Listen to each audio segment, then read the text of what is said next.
हे दोस्तों, आज मैं आपको बताऊंगा एक की रीजन क्यों कुछ ही लोग बहुत अमीर बन पाते हैं और क्यों ज्यादातर लोग गरीब या फिर मिडिल क्लास रह जाते हैं। रॉबर्ट नाम का एक लड़का था जिसके दो बाप थे। अब आप कुछ गलत मत समझिए, पहला उसका खुद का था पर दूसरा उसके दोस्त का बाप था जिसे वो अपना मुंह बोला बाप मानता था। पहले वाले ने पीएचडी की थी पर दूसरे ने कभी 8th भी पास नहीं की थी। दोनों बहुत ही स्मार्ट और हार्डवर्किंग थे पर दोनों की सोच बहुत ही अलग थी और दोनों रॉबर्ट को अलग अलग बातें सिखाते थे। पहला बाप बोलता था कि पैसा सारे फसाद की जड़ है पर दूसरा बोलता था कि पैसा ना होना सारे फसाद की जड़ है। पहला रॉबर्ट को हमेशा महंगी चीजों के बारे में सोचने से मना करता था और कहता था कि वो हमारी हैसियत के बाहर है। दूसरा उसे कहता था कि वो सोचे और अलग अलग रास्ते ढूंढे जिससे वो सारी महंगी चीजें खरीद सके। ये करने से उसका दिमाग तेज होगा और नए आइडियाज भी मिलेंगे। पहला उसे कहता खूब मेहनत कर, अच्छे से पढ़ लिख ताकि तुझे बड़ी कंपनी में नौकरी लगे और तू बड़ा इंसान बन पाए। दूसरा कहता था तू खूब पढ़ मेहनत कर पर खुद की कंपनी खोल ताकि तू खूब सारी नौकरियां लोगों को दे पाए। रॉबर्ट के पास एक एडवांटेज था, उसने अपने दोनों बापों को अपनी अलग अलग सोच के साथ बढ़ते और उनकी तरक्की देखी। उसने अपना दिमाग लगाया और अपने दूसरे बाप की बातें मानी और फॉलो की, जो कि बाद में मायामी फ्लोरिडा का सबसे अमीर इंसान बना और उसकी सिखाई बातों से उसने खुद करोड़ों कमाए, जबकि उसका पहला बाप जिंदगी भर गरीब रह गया। सबसे इंपॉर्टेंट बातों में से एक बात जो रॉबर्ट ने अपने अमीर बाप से सीखी वो थी फाइनेंशियल लिटरेसी, जिसका मतलब है एसेट्स और लायबिलिटीज के बीच का डिफरेंस जानना। अब आप गौर से सुनिए, ये नॉर्मल कॉमर्स में सिखाए गए मीनिंग से थोड़ा अलग है। रॉबर्ट ने काफी इजी शब्दों में उसका मीनिंग बताया है, जो कि कुछ ऐसा है। एसेट्स कोई भी वो चीज होती है जो आपको पैसे बना के दे या फिर आपके जेब में पैसे डाले, और लायबिलिटीज वो चीजें होती है जो आपके जेब से पैसे ले ले या आपके पैसे खत्म करे।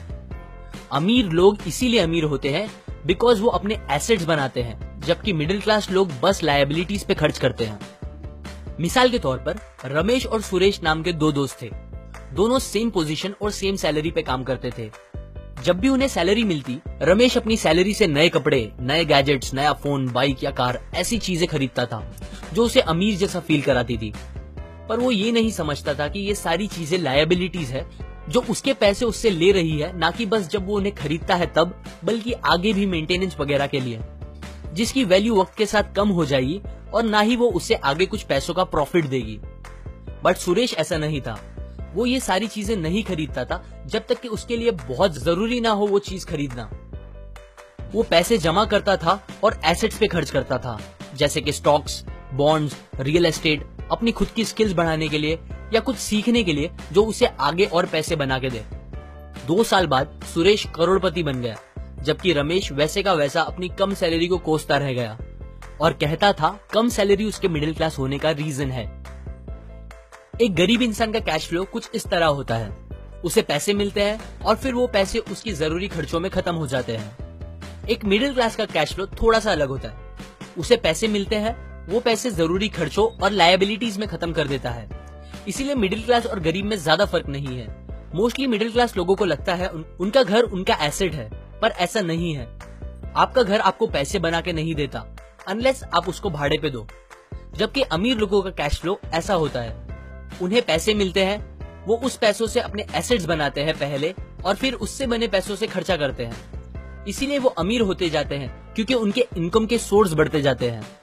अगर आपको अमीर बनना है तो ये बात याद रखें अच्छे से। इस बात से फर्क नहीं पड़ता कि आप कितना कमा रहे हैं, बल्कि आप उन पैसों को कैसे और कहां खर्च कर रहे हैं, ये इंपॉर्टेंट है। आपको कंज्यूमर की सोच से बाहर आकर इन्वेस्टर की सोच अपनानी पड़ेगी। लोग कंप्लेन करते हैं उनकी खराब कंडीशन का रीजन उनकी कम सैलरी है और सैलरी बढ़ेगी तो वो आराम से रहेंगे। पर प्रॉब्लम ये है कि इनकम बढ़ने के बाद लोगों के खर्चे ज्यादा बढ़ जाते हैं, क्योंकि ज्यादा पैसे ज्यादा अच्छी चीजें खरीदने पे मजबूर करता है, जैसे कि एक बेहतर फोन, कार, घर, जो कि सब फिर से बस लायबिलिटीज है जो आपको कभी अमीर बनने नहीं देगी। ये बातें मैंने रॉबर्ट कियोसाकी की book rich dad poor dad से पढ़ी है, जो वो पहली बुक थी जिसने मेरी सोच चेंज की और बेहतर बनाई।